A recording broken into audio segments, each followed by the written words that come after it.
সুস্বাগতম সকলকে। আজকের এই পর্বে আমরা আলোচনা করব কলিকাতা বিশ্ববিদ্যালয়ের বাংলা অনার্সের তৃতীয় সেমিস্টারের সপ্তম পত্র থেকে আসা 2020 সালের ছোট প্রশ্ন এবং তার উত্তর নিয়ে। এর পূর্বে আমরা CC5, CC6, CC7 থেকে 2021 এবং 22 সালে আসা প্রশ্ন ও তার উত্তর নিয়ে আলোচনা করেছি। স্কিল এনহান্সমেন্ট কোর্স A2 নিয়ে আলোচনা করেছি। যারা বিগত 4 বছরের প্রশ্ন এবং উত্তরগুলো দেখনি তারা অবশ্যই পূর্ববর্তী আলোচনাগুলো দেখে নিতে পারো। ডেসক্রিপশন বক্সে আমি সমস্ত ভিডিওর লিঙ্ক দিয়ে রাখব। 2020 সালে যে প্রশ্নগুলি এসেছিল 8 দাগের কয়ে প্রথম যে প্রশ্নটি ছিল যোগাযোগ উপন্যাস কোন পত্রিকায় প্রকাশিত হয়েছিল? বিচিত্রা পত্রিকায় প্রকাশিত হয়েছিল। দেনা পাওনা উপন্যাসের নাট্যরূপটির নাম কি?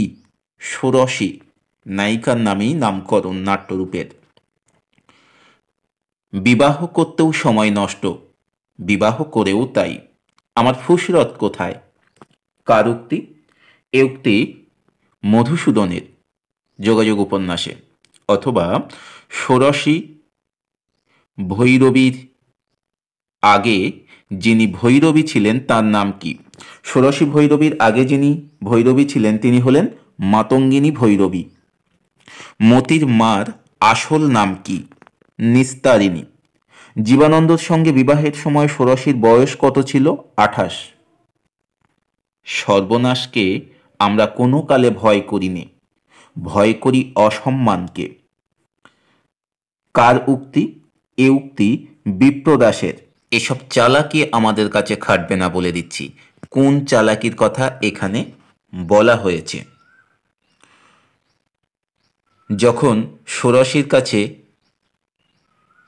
হিসাব চাওয়া হয় তখন ষোড়শী অস্থাবর সম্পত্তি বুঝিয়ে দেওয়ার সময় তার নেই এবং সন্ধ্যায় মন্দিরের কোথাও সভা সমিতি করা যাবে না এ কথা যখন জানায় তখন তার সেই চালাকি ধরে ফেলে শিরোমণি এ কথা বলেছিল। অর্থাৎ দেবীর সম্পত্তির হিসাব দিতে না চাওয়া, মন্দিরের কোথাও সভা সমিতি করতে না দেওয়া, সেই চালাকির কথা এখানে বলা হয়েছে। পদ্মা নদীর মাঝি উপন্যাসটি কোন পত্রিকায় প্রকাশিত হয়েছিল? পূর্বাশা পত্রিকায় প্রকাশিত হয়েছিল 1934 খ্রিস্টাব্দে। পরের প্রশ্ন, অরণ্যের অধিকার উপন্যাসটি কোন পত্রিকায় প্রকাশিত হয়েছিল? 1975 খ্রিস্টাব্দে বেতার জগৎ পত্রিকায় প্রকাশিত হয়েছিল। 14 প্রশ্ন, বহুদূর নদীবক্ষ হইতে হাঁক আসিতেছিল। কার হাঁক আসিতেছিল? রাসুর। রাস দেখতে গিয়ে বিচ্ছিন্ন দ্বীপে চলে গিয়েছিল, সেখান থেকেই তার হাঁক আসছিল। কিন্তু বীরসার নামে ভয় পাচ্ছিল দিকুরা। দিকু বলতে কি বোঝানো হয়েছে? দিকু বলতে মূলত শাসক সম্প্রদায় বা শোষক শ্রেণী, ইংরেজ শ্রেণী, ব্রিটিশ শ্রেণী, তাদেরকেই বোঝানো হয়েছে, ব্রিটিশ সরকার। 6 প্রশ্ন, ছেলে মেয়েগুলিকে ভালোবাসিবার মতো মনও তাহার আছে, সময়ও সে পায়। কার কথা বলা হয়েছে? এখানে মালার কথা বলা হয়েছে। মালা পঙ্গু, অলস প্রকৃতির। সেই অর্থেই এই কথাগুলো তার সম্পর্কে বলা হয়েছে। বীরসা কবে মুক্তি পায়?